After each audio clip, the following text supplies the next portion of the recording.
Today, I've been counting the many blessings in the family my dad raised.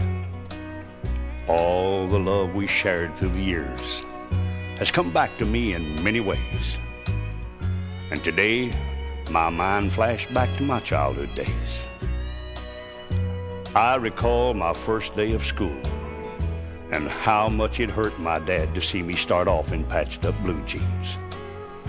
But Dad, today that's the style.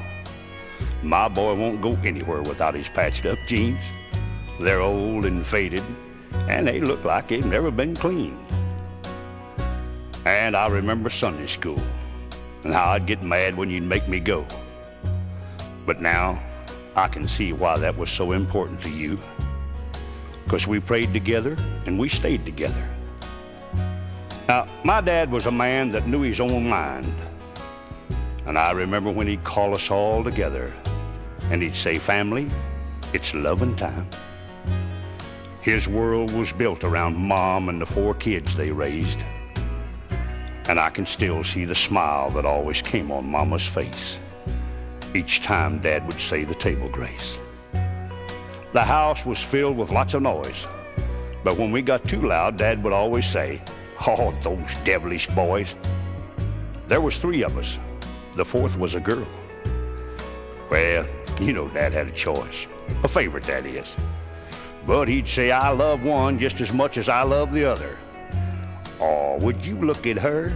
She looks just like her mother. I've heard a lot of other people talk about my dad and talk about the things that he'd done when he was young. Because I might be a little bit prejudiced, but he was the best in the county when it came to a contest and games. Because he could outrun, outbox, outshoot any of the professionals that came to town.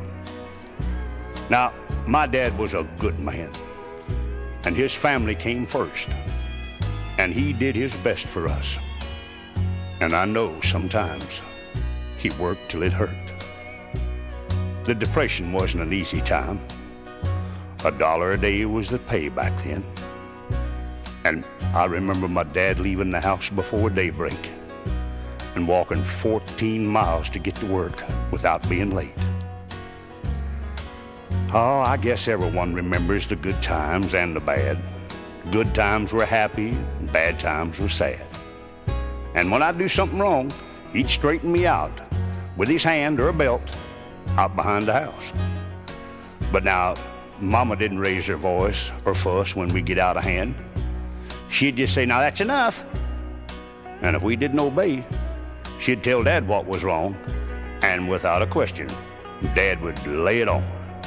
While we picked cotton, chopped cotton, stacked hay, pulled corn. Well, that's the way we made our living back then on the farm. But things are different now, because it's like a new world we're living in. Everything's a mad rush, not enough time for friends. And when I think of my dad, it makes me proud, you see, because he gave so much of himself to make life easier for me. Now, not everyone is lucky as I am to have a father who wanted the best for me out of life. And now when I hear a church bell chime, it's almost like my dad saying, "Family, it's loving time." So why don't you go to your dad right now and tell him you love him?